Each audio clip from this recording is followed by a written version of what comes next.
So welcome all of you. When I was at Harvard, I was the only Harvard undergraduate interested in ancient church history. And so I'm really gratified to see there are others that might be interested too tonight. Thank you for your presence. So some of the topics Linda mentioned are topics we're going to address tonight that I did not get to in part one. And let's try that way. In part one, we mainly focused on how Christianity got from Jerusalem to the city of Rome.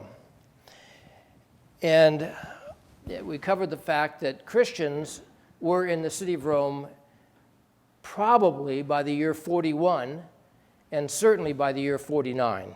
And we know that to be a fact. Now tonight there's some additional cities we're going to look at. I'm going to mention Antioch over here in Syria, Smyrna, which is just north of Ephesus. How many people have been to Ephesus? The great ruins, lots of us. It's fabulous. And also Corinth. I don't know if this pointer will work. We'll find out. Oh, can you see that? That's Carthage right here, and just almost due south of Rome. And so one of the writers will mention is from Carthage. Of course, St. Augustine was originally from Carthage before spending time in Rome. Now, just as a recap from part one, this is to get our chronology in our head. Around the year 30, and C means circa, for approximately. So around 30, Christ's death and resurrection occurs. And probably about 5 years later, Paul is converted and becomes the greatest evangelist of the faith. About 20 years after Paul's conversion, he is in Corinth and writes the letter to the church in Rome, which is our book of Romans in the New Testament. In that letter, he says he wants to come to Rome. He's been prevented from coming to Rome for a long time because he wanted to preach where the message had not yet been delivered. And he finally does get to Rome as a prisoner in, we think, the year 58. And the last verse in Acts says Paul remained in Rome for 2 years, which would make it AD 60. It's possible Paul was acquitted of the charges, and he went on to Spain, which is something he said he wanted to do. And so he may have gone to Spain.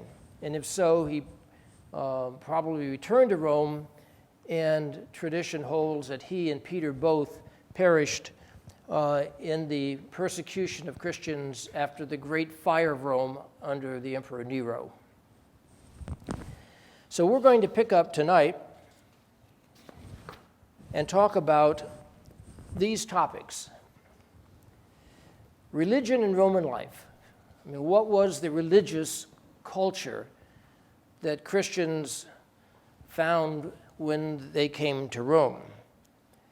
We're going to talk about the persecutions of Christians by the Roman government. We're going to talk about places of Christian worship. What buildings did Christians have? What churches did they attend? We're going to talk about the catacombs. What were they all about? Is it true Christians met in the catacombs? And lastly tonight, talk about church organization. Who led the church? And there are two topics I wanted to get to, and I'm not going to, so there's going to be a part three. Time won't permit, and that will be about the development of the Christian liturgy and development of Scripture, the New Testament, in the early church, as well as some of the doctrinal controversies that the church faced in the city of Rome in the first 2 centuries. So, we'll start with the religion and Roman life. This is a great model in the city of Rome. If you ever go there, it's outside the city, the Museum of Roman History. But to get yourself oriented in this city, there is the Roman Forum. This is downtown Rome, it's Roman Forum. And in the lower corner here, this is on the Capitoline Hill. And this is the temple of Jupiter Optimus Maximus, meaning Jupiter, the best and greatest.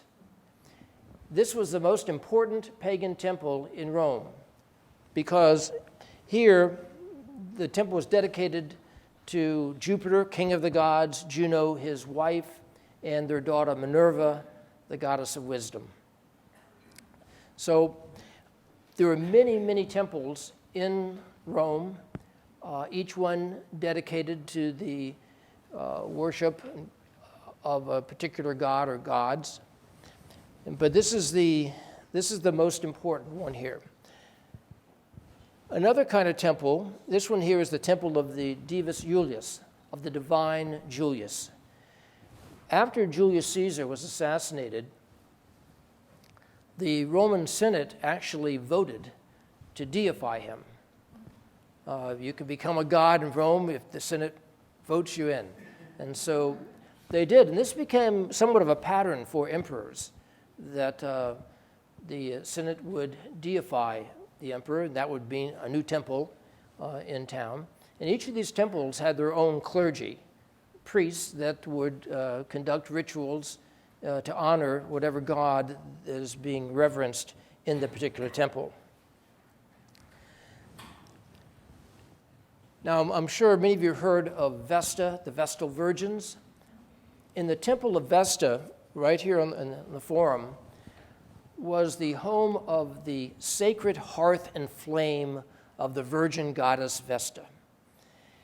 The Romans felt that the fortunes of the city, of their empire, really depended upon the continual burning of this flame. And their fear was if the flame ever was extinguished, calamity would soon befall Rome. To ensure that the fire was always tended, there were 6 young women called Vestal Virgins that were selected as young teenagers, and they then served in the temple for 30 years. They were then released from duty, and a new young woman would take the place. And their job was to maintain this fire at all times. They were housed in a luxurious dwelling right adjoining the temple. They didn't stay in the temple or the house all the time. They would go out in the city. And the Vestal Virgins were really held in awe. They were thought to possess really supernatural powers and mysterious abilities. How many people have been to the Roman Forum? A lot of you? Well, you may recall, this is what the Temple of Vesta looks like today. Not much remaining, but we're happy to at least have that. Now here's another view of the different orientation of the city, where the Roman Forum and the temples are shown. You see the Pantheon up above. One thing to note about religion in Rome, the Romans considered themselves very religious people. But religion for Romans and pagans elsewhere in the empire was not focused on any kind of personal salvation, a personal relationship with God. Religion wasn't about you. Religion was about the gods and maintaining their favor toward Rome. So the whole purpose of religious ceremony and ritual was to appease the gods, to show them due reverence, so that they would not exact any kind of vengeance and cause problems for Rome and the empire.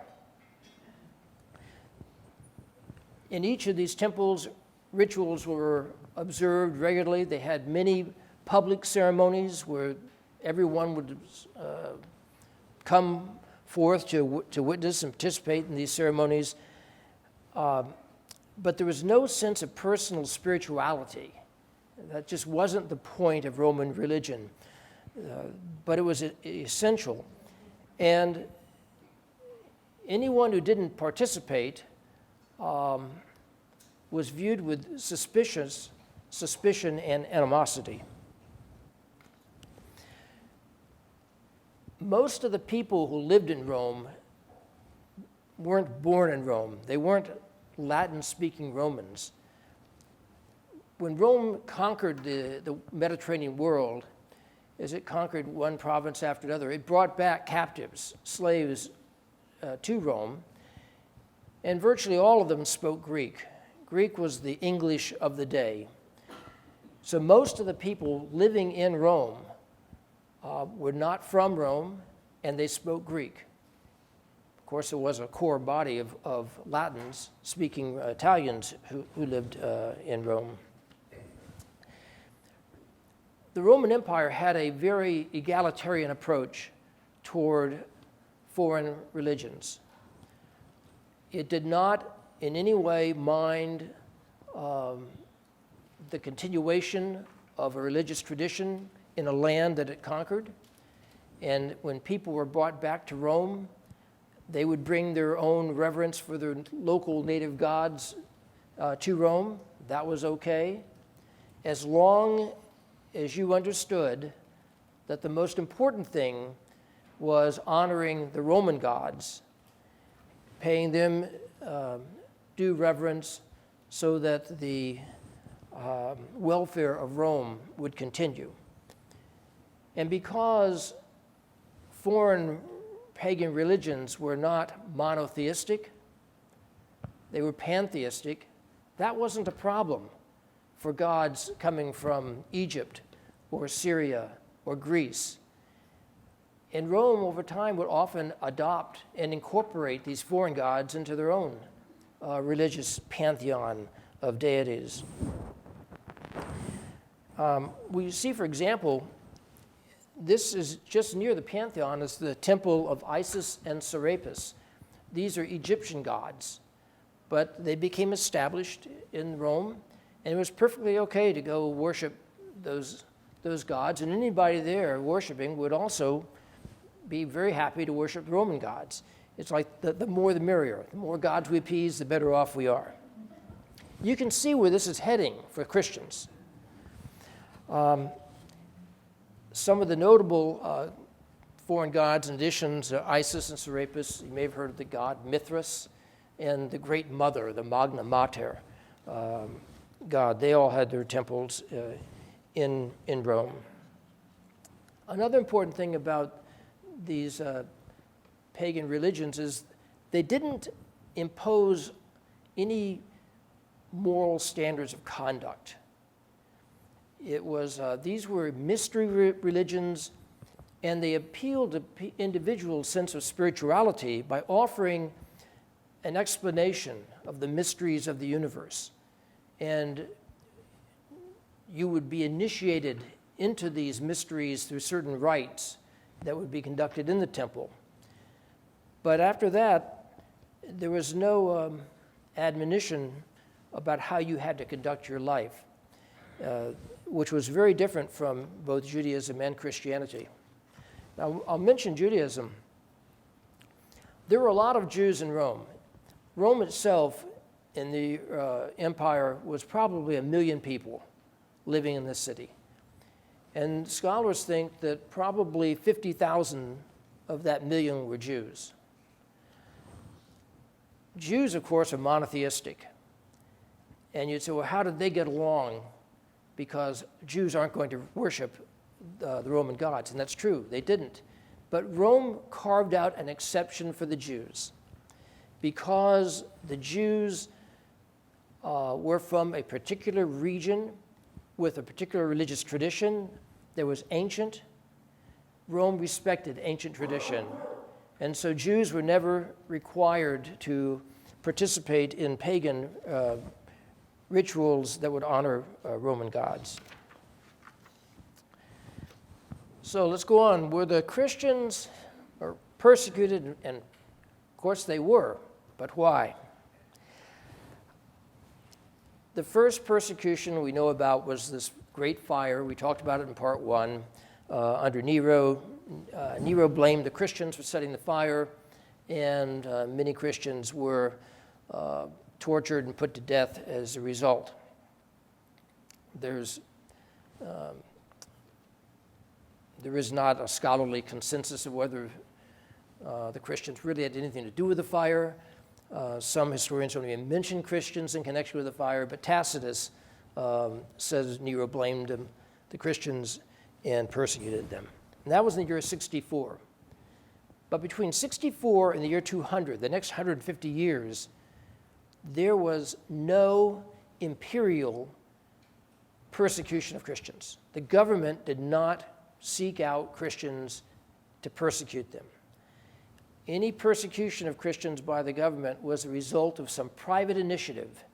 Your neighbor ratted on you and accused you and got you before the Roman authorities that way. But the police are not knocking down doors looking for Christians. They have other things to worry about. And Rome really did not care what you believed at all.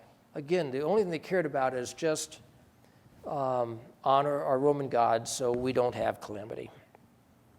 So any kind of persecution in this next 150 years, the period we're talking about, are really isolated, local persecutions. Christians might be persecuted over in Palestine or Syria or Asia, and not in Rome.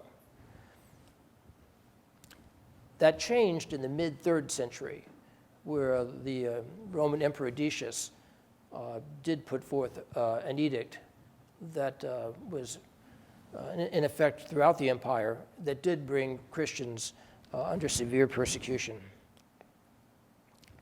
So it was nothing about the belief system of Christians that incurred Rome's wrath.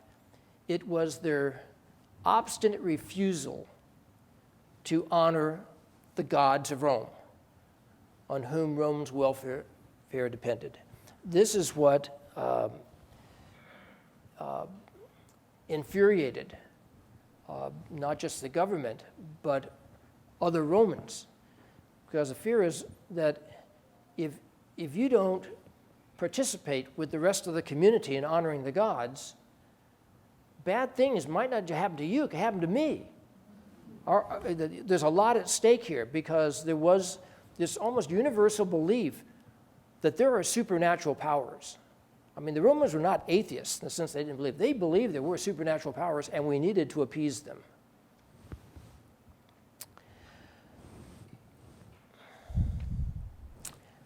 Let's look at a quote here from the Christian writer Tertullian around the year 200. He writes, "The pagans think the Christians the cause of every public disaster, of every affliction with which the people are visited. If the Tiber rises as high as the city walls, if the Nile does not send its waters up over the fields, if the heavens give no rain, if there is an earthquake, if there is famine or pestilence, straightway the cry is, 'Away with the Christians to the lion.'" And this is what the Christians faced here. Now, Tertullian, who's writing this, was a prolific Christian theologian and the first one to write in Latin. All the Christian fathers in these early centuries were writing in Greek, and Tertullian was a North African. Many of you may have heard of Pliny the Elder. He was a Roman statesman, and he witnessed the eruption of Mount Vesuvius that buried Pompeii in ash. He had a nephew, Pliny the Younger, who in the early part of the 2nd century was sent by the emperor to become the governor of the province of Bithynia, which is basically northern Turkey today. Pliny gets to Bithynia, and before long, he's got people accusing other citizens there of being Christians. And he's not certain what to do about this, and so he writes a letter to the emperor. And in part, the letter reads, "This is the plan which I have adopted in the case of those Christians who have been brought before me. I ask them whether they are Christians. If they say yes, then I repeat the question the second time, and also a third, warning them of the penalties involved. And if they persist, I order them away to prison. For I do not doubt that, be their admitted crime what it may, their pertinacity and inflexible obstinacy surely ought to be punished. However, those who denied that they were or had been Christians and called upon the gods with the usual formula, reciting the words after me, and those who offered incense and wine before your image, which I had ordered to be brought forward for this purpose, along with the regular statues of the gods, all such I considered acquitted, especially as they cursed the name of Christ, which it is said bona fide Christians cannot be induced to do. So he writes to Trajan, the emperor, asking, this is what I'm doing, is this okay? Trajan writes back to him and says, the Christians are not to be hunted out. If brought before you and the offense is proved, they are to be punished, but with this reservation: if anyone denies he is a Christian and makes it clear he is not, by offering prayer to our gods, then he is to be pardoned on his recantation, no matter how suspicious his past. As for anonymous accusations, they are to be ignored absolutely, whatever crime they may charge.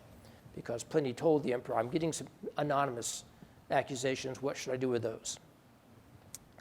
So this really becomes the standard for the empire's approach to Christians.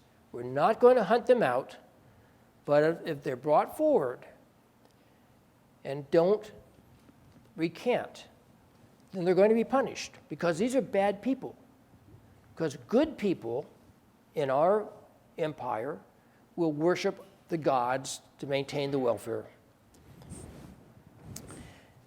About 50 years later, in the city of Rome, a theologian in the church named Justin is accused, along with some of his companions, and he's brought before the urban prefect, which is essentially the mayor of Rome. And this conversation ensues. Rusticus, the prefect, said, offer sacrifice with one accord to the gods. Justin said, no right-thinking person will turn from piety to impiety. Rusticus, the prefect, said, unless you obey, you will be mercilessly punished. The martyrs replied, do what you will, for we are Christians, and do not sacrifice to idols. Rusticus, the prefect, pronounced sentence, saying, let those who have refused to sacrifice to the gods and to yield to the command of the emperor be scourged and led away to suffer the punishment of decapitation according to the laws. All the Christians are being asked to do was one little simple thing: just offer a sacrifice to the Roman gods. This is what we do as good citizens to maintain the welfare of our government. And I think this is sort of like the rituals we have in our country. We have two rituals that we expect good Americans to participate in. One is the Pledge of Allegiance.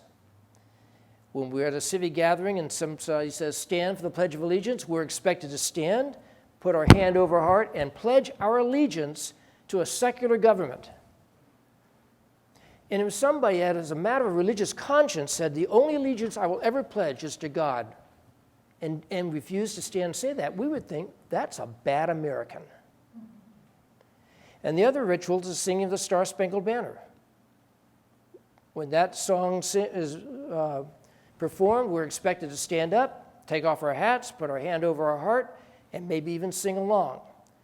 Or if we kneel, if we stay seated, even if it's a matter of conscience, we're considered bad Americans. And some people would say people who shouldn't even live here.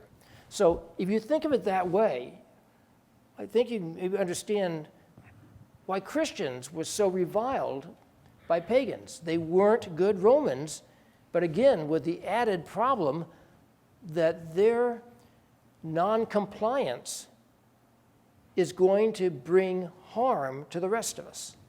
So this is what promoted the persecution of Christians.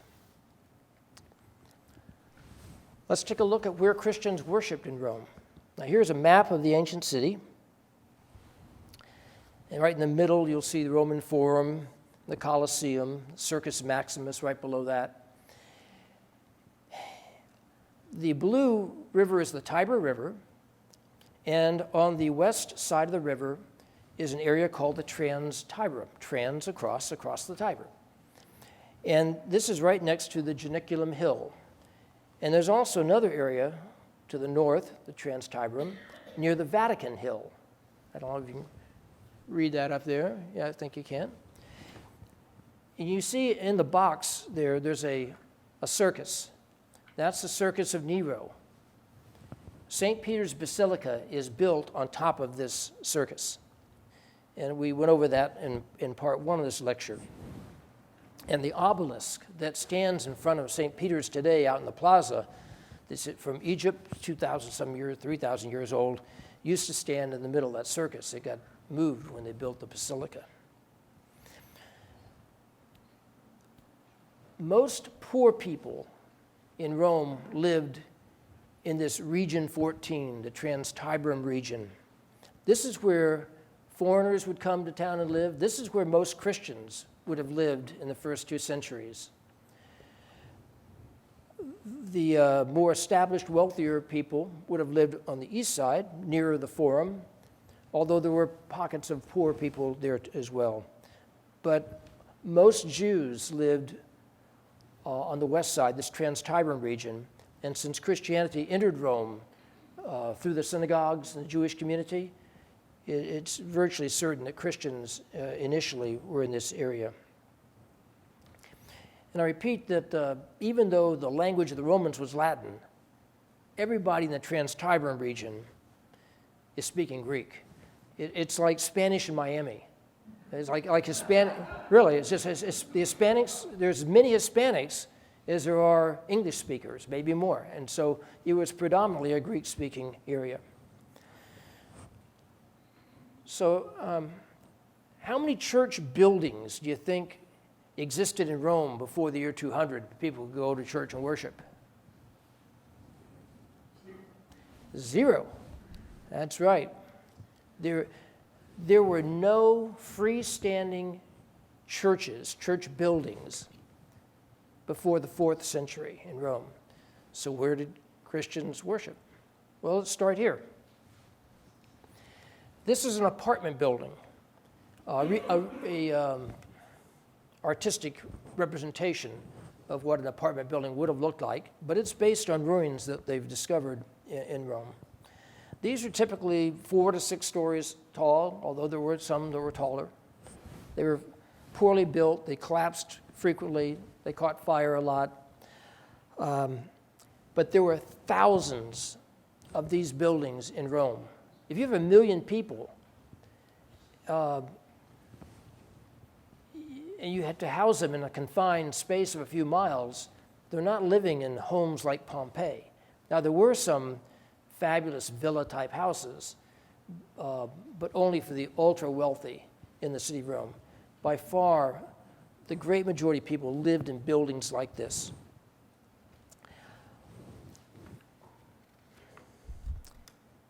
When we zoom into the insula, there's another artistic representation of what it'll look like. On the first floor, you see all kinds of shops. There's storage areas, places to eat, and other merchants doing business. But on the upper levels is where people would actually live in these small apartments.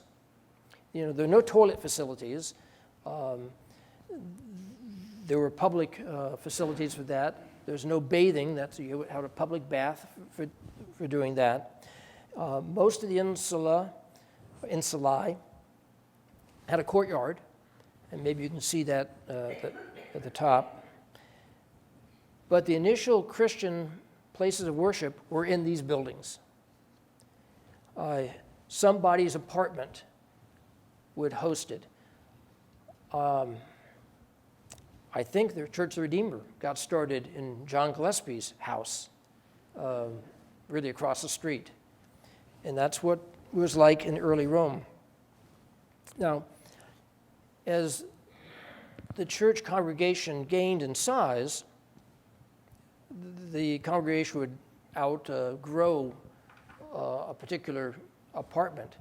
And so either individual members of the church or the church itself would have to acquire adjoining apartments and remodel the space.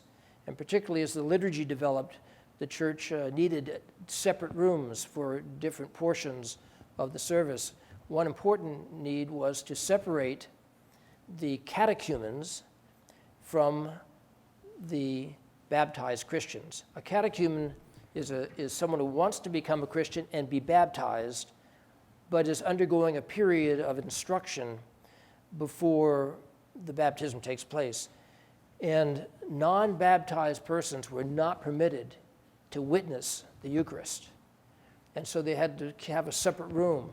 They could stay outside and hear it, but to actually see the Eucharist was something that was reserved only for baptized Christians.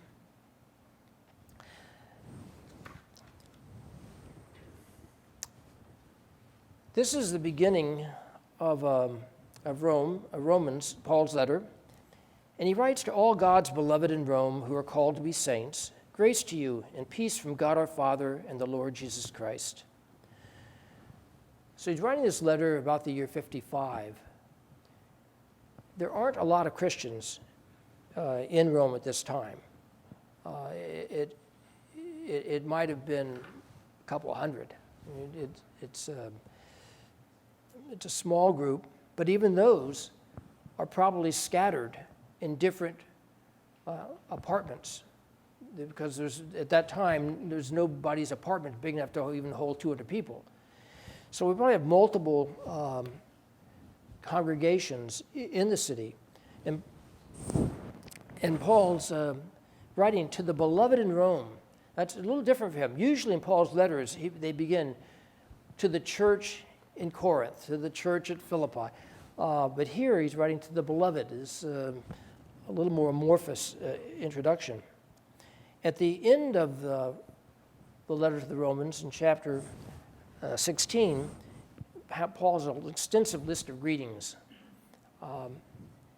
And he says, greet Prisca and Aquila, my co-workers in Christ Jesus, who risked their necks for my life.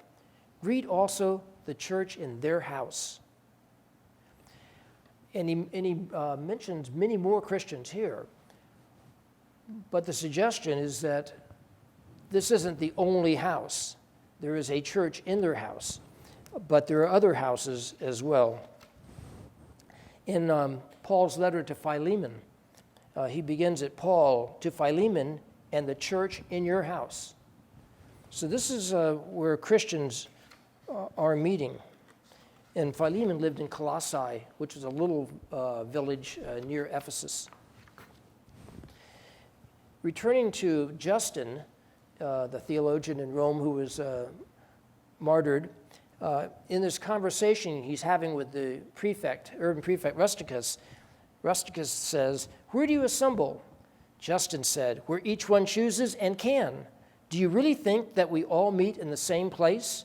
Not so. Rusticus the prefect said, tell me where you assemble, or in what place do you gather your followers? Justin said, I lodge above one Martinus, near the baths of Timothy. And during all this time, this is my second visit to Rome, I have known no other meeting place. So just further evidence that the Christians were meeting in multiple apartments during this early period.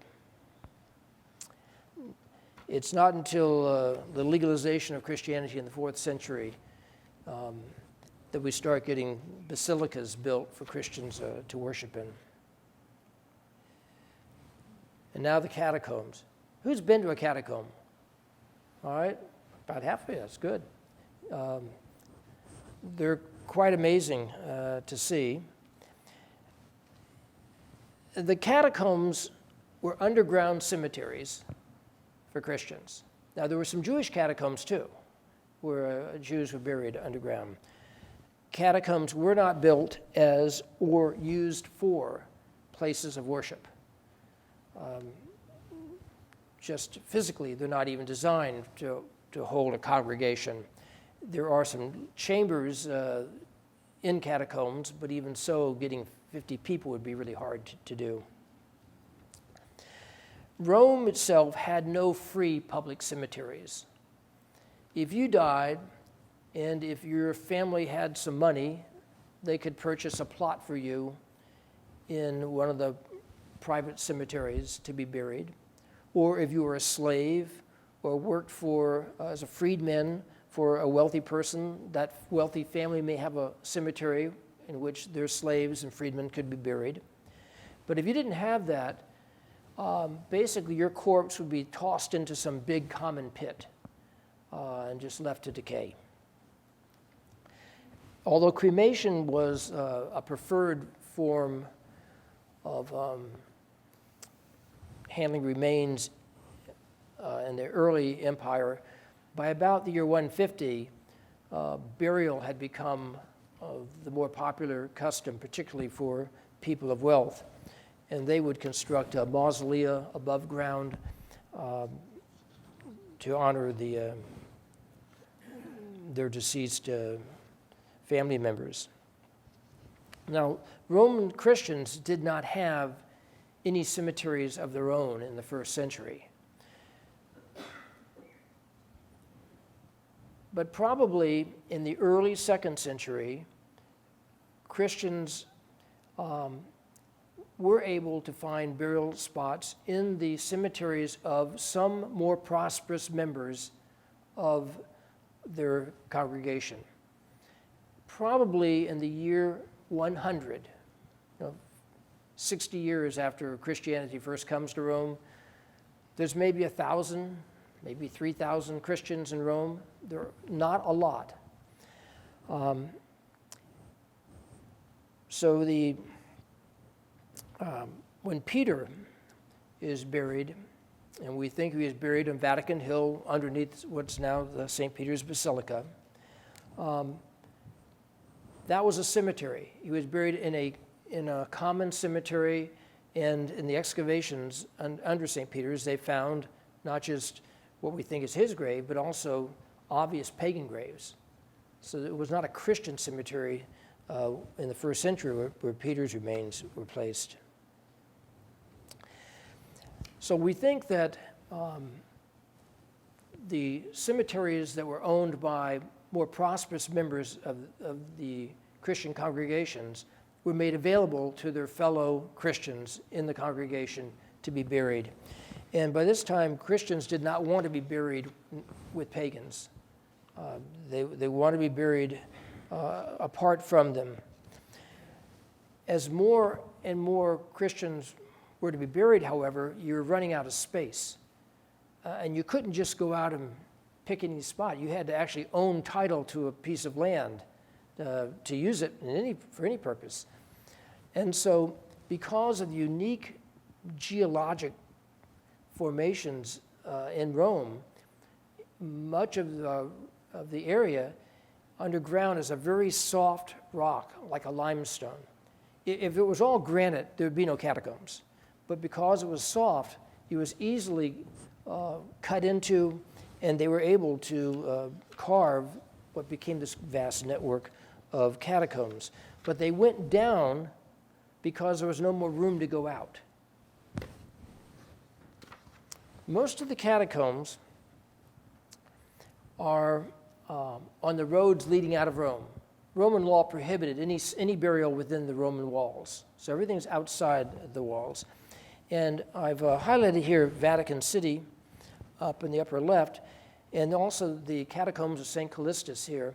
That's about 3.5 miles away from the Vatican, and that's on the Appian Way.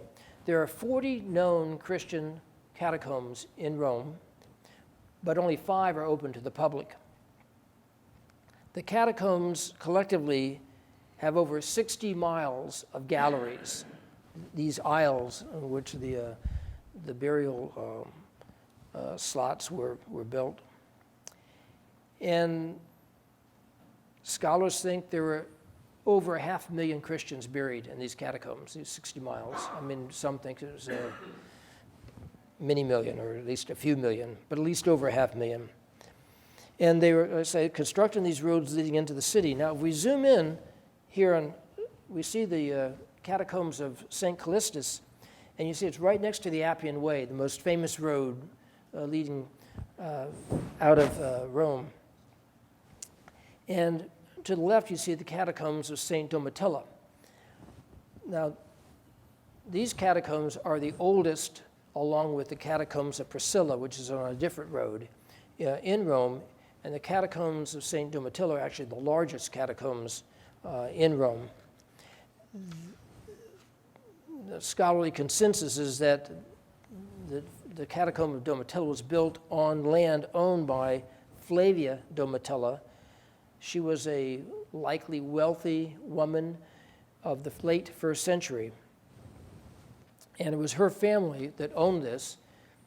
And likely, sometime in the 2nd century, the family transferred ownership of their land to the church.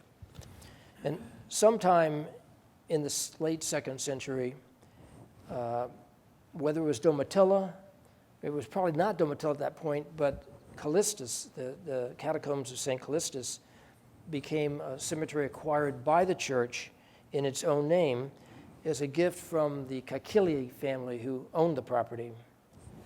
Now, I want to make a note here about how Christianity spread among Roman families. Generally, it was the female in a family would become a Christian. And often, her pagan husband would not, and I'm talking about upper classes here in Rome, would not.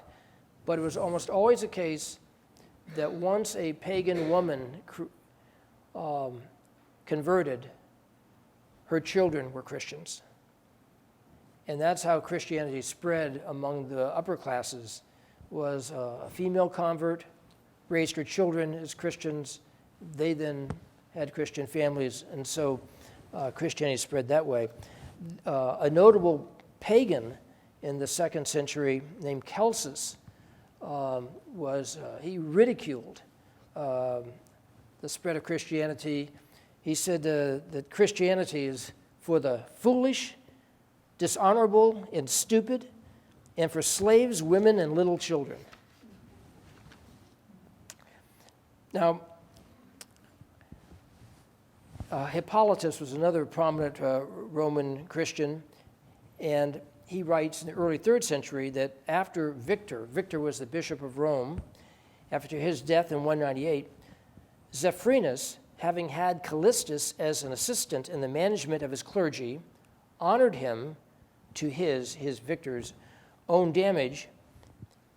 Zephyrinus, He brought Callistus back from Antioch and appointed him over the cemetery. So this is the first evidence we have that the Roman Church actually had, in its own name, a cemetery. And because Callistus managed the cemetery for a period of years, it was named after him. We look at a plan of the catacombs of St. Callistus, you can see just how extensive they are. And they go well beyond the original site. As the need for additional burial places increased, the church would acquire adjoining properties. And eventually this massive this land, today the catacombs of St. Callistus comprise about 90 acres. They have 12 miles of galleries and 4 levels, more than 60 feet deep. 16 popes, mainly in the 3rd century, were buried in these catacombs, and many, many Christians. Let's talk now about church organization. Who's in charge of these house churches? There are 4 words that are used in the New Testament and in the early Christian writings. The first word is ecclesia, and I've got the transliteration in the Greek next to it. And this is just a Greek word that means assembly. We translate it church. So when Paul writes to the church in Corinth, the word he's writing to the ecclesia in Corinth, the assembly of Christians in Corinth. Next word is presbyteros, and that's a Greek word that means elder or senior.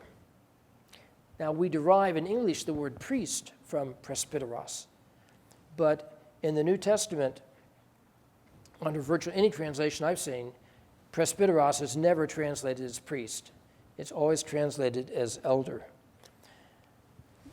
Then we have episkopos, which is, of course, leads us to our episcopal.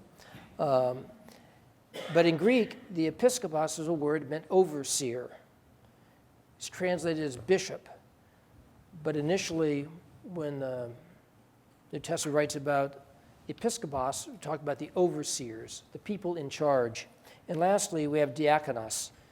And that's a Greek word meaning a servant or helper or minister. Of course, we get our word deacon from that.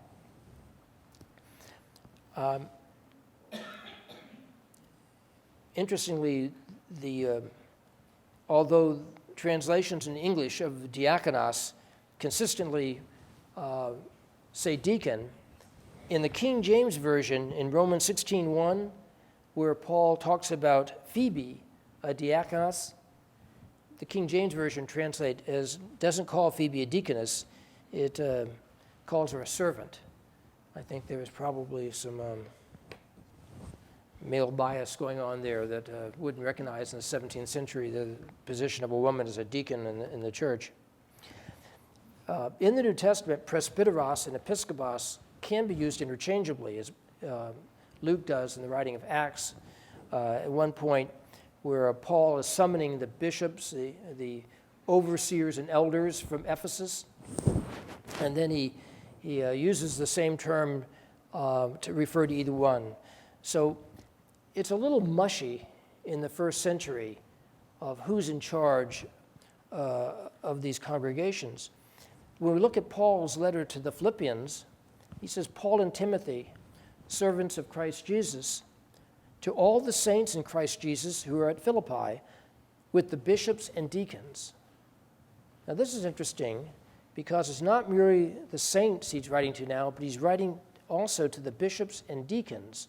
And in the Greek, it's going to be the episkopos and diakonos. Contrast when he writes to Rome, the church of Rome, to all God's beloved in Rome who are called to be saints. No mention of bishops or deacons in this letter. Now, the letter to Romans is written 1 year after he writes to the Christians in Philippi. Paul had established the church in Philippi probably 4 years earlier, around the year 50. And if 4 years later he's writing to that church and he's also mentioning the bishops and deacons, it seems to follow that part of Paul's organization of a church is to put some people in charge, the episkopos and diakonos, the overseers and the deacons. Paul had not been to Rome when he wrote his letter to the Romans, and perhaps there was no recognized bishop or deacon in the Church of Rome at that point, or maybe Paul simply was unaware of what organization there was because he hadn't been there.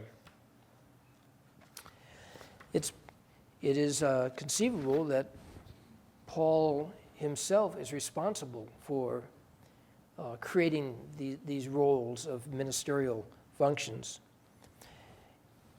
40 years after Paul writes, we have this letter from Clement to the church in Corinth.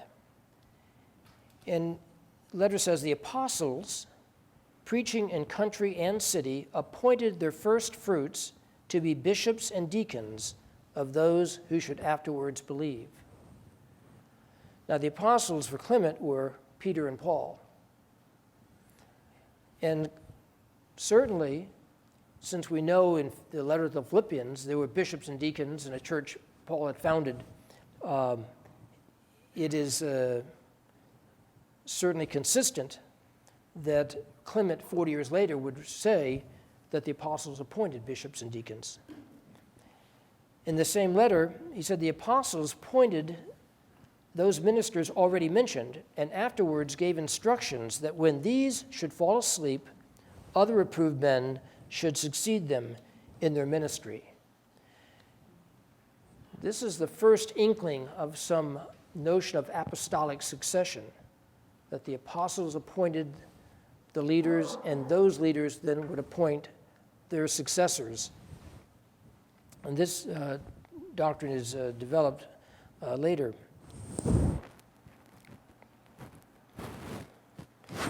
Elsewhere in the letter of Clement, he does mention presbyteros, the elders, so that all three, episcopos, presbyteros, and diaconus, are all mentioned in this letter and had a role in the church in Rome. The opening of the letter of Clement to the Corinthians is the church of God which sojourns at Rome, to the church of God sojourning at Corinth, to them that are called and sanctified by the will of God through our Lord Jesus Christ. So Clement is regarded by tradition as the fourth bishop of the Church of Rome in the late first century. And although the letter of Clement is anonymous, it doesn't say, I, Clement, am writing, the letter is thought to have been composed by him. But interestingly, when he writes this letter, he doesn't say, I, Clement, episcopos of the Church of Rome, the ecclesia at Rome. He says he's writing on behalf of the church itself, and he's writing to the church at Corinth. No mention of any kind of church leadership. Contrast this to a letter written 20 years later by Ignatius. Ignatius to the church which presides in the place of the region of the Romans. God has deemed me, the bishop of Syria, worthy to be sent for from the east unto the west. Ignatius was accused of being a Christian, and he was in Syria, in Antioch, and he was sent to Rome to be tried. And along the way, he wrote 7 letters to 7 different churches. One of them he wrote to the Church of Rome, and he wrote to the church at Ephesus and other cities as well. But the important thing is, there's no letter he's not writing from the church in Syria or the church at Antioch. He's writing as the bishop of the church. He's in charge of this church. But he doesn't write it to a bishop in Rome. And this all suggests that the concept of a bishop in charge, sometimes called a monarchical bishop, arose earlier in the church in the East. By the East, I mean Syria and Asia, Palestine, than it did in the West, in Greece, Macedonia, and Italy. In another letter of Ignatius to the church at Smyrna, he says, see that you all follow the bishop, even as Jesus Christ does the Father, and the presbytery as you would the apostles, and reverence the deacons as being the institution of God. Let no man do anything connected with the church without the bishop. It is not lawful without the bishop either to baptize or to celebrate a love feast, but whatsoever he shall approve of, that is also pleasing to God. He who honors the bishop has been honored by God. He who does anything without the knowledge of the bishop serves the devil. So in this letter, Ignatius is recognizing this threefold ministry of bishops, elders, and deacons, and saying the bishop has spiritual authority here. And so this is the case in the year 116. But it's still not the case in the city of Rome at that point. But over the next 40 years, it became the situation in Rome, as well as in virtually everywhere else in the Christian world. And we can see that as we consider what is called the Quartodeciman controversy. Quarto, 4, deciman, 10. So this is the controversy about the 14th day of the month. It's a controversy about when to celebrate Easter. So, I've mentioned before that many Christians came as Christians to the city of Rome, as captives or just in the course of commerce. And when they came to Rome as Christians, they came with the same traditions that were in place in their home churches. And in the area of Ephesus, the western Turkey was called Asia. And in this area, this is where the Apostle John is thought to have resided at the end of his life. And the churches in this area all celebrated Easter on the 14th day of the month, a Jewish month of Nisan, which is the Jewish Passover. But everywhere else, virtually, Christians celebrated Easter on the following Sunday. So if the Passover fell on a Wednesday, you'd have Easter the following Sunday, but not in Asia. Easter could be celebrated any day of the week, depending on whatever this day fell on the 14th of the month. So, in the year 155, we now have a person recognized as the Bishop of Rome, Anicetus. And he declares for all the Christians in Rome, from now on, we're all going to celebrate Easter on a Sunday. No more of this, you Asian Christians celebrating on a different day. We're all going to be unified here.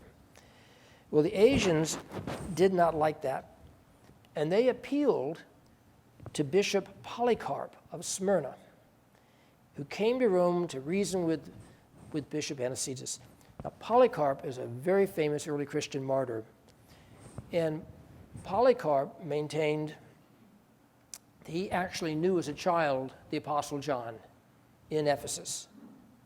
And so he had this direct connection, and he maintained that it was John's own practice to observe Easter on the Jewish Passover. They did not wait to the following Sunday. So Polycarp comes to Rome to discuss this issue with Bishop Anicetus. And this is what happens. Irenaeus says, Anicetus could not persuade Polycarp not to keep the day, the 14th day, since he had always kept it with John, the disciple of our Lord, and the other apostles with whom he had been familiar. Nor did Polycarp persuade Anicetus to keep it. Anicetus said that he must stick to the practice of the presbyters before him. They parted company in peace. So a few things here. One, we now have a single person purporting to speak for the Church of Rome, but not a person who is dictating to another bishop in another city of how you're going to do things, or even to Christians in his own city of Rome who had a different tradition. Anicetus basically withdrew his order and allowed Christians to continue their own traditions.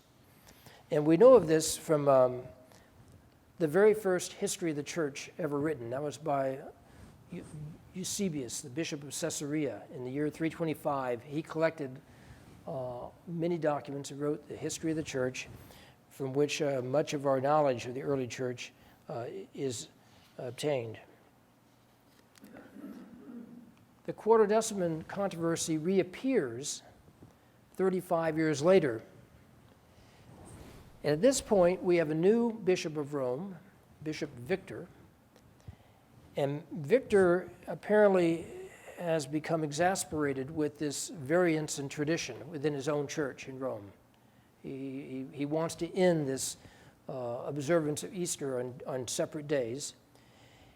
And he, we think, calls conferences of bishops throughout the empire to weigh in on the subject. When should Easter be observed? And the bishops everywhere say it ought to be on the Sunday after Passover, except for the bishops in Asia. The Asian bishops said, no, our tradition from the Apostle John has got to be celebrated on Passover, and we're going to continue doing that. Victor responds by issuing excommunication of those communities, as well as all of the Asian Christians in Rome. And frankly, this probably had little effect on Christians outside Rome. But if you're a Christian from Asia in the church in Rome and you want to continue celebrating Easter on Passover, you can't do that as a member anymore of the Roman Church. So the Asian Christians, rather than saying, okay, I guess we'll do it your way, they said no. They split off and formed their own congregations under the leadership of a man called Blastus, and he became Bishop Blastus of a separate church in Rome to continue that tradition, which eventually, of course, died out. But it was a significant issue in the church at the end of the second century. So, to conclude this lecture tonight, our vision of a pope, captured, I think, nicely here, cannot be translated back 2,000 years into the first centuries in Rome and think that there was such a person with the kind of jurisdiction and spiritual authority that the Pope in Rome today possesses, and which has been recognized, of course, for many centuries. But in these early formative years, the Church in Rome is adapting, developing its own structure and leadership, trying to survive in the face of a hostile population that regards them as bad Romans, and sometimes leading to their persecution and death. Now, the word pope itself comes from the Greek word papus, or the Latin papa, meaning father or daddy. And so when we call, the Pope is sometimes called the Holy Father, well, that's because the word Pope comes from father. So very appropriate the Pope would be referred to as Holy Father. But back in these first 2 centuries, the Roman Church, at least until the latter part of the 2nd century, was likely administered by a collegial group of elders, the presbyters, and overseers, the episcopoi. So I'm going to stop here because it's been an hour and nobody should have to listen to this more than that. But I do want to, again, continue with a discussion at another time on the development of the liturgy. And it's remarkable that the liturgy that we follow in the Anglo-Catholic tradition has roots so very early in the church. And I look forward to being able to go over that with you. And then the development of Scripture. When Christians met in the year 100, was anybody saying, okay, open up to Matthew, we're going to take our text from there? Think about that. And so I wanted to discuss that. And lastly, to mention several very significant doctrinal controversies the church had to wrestle with in the city of Rome in the 2nd century. So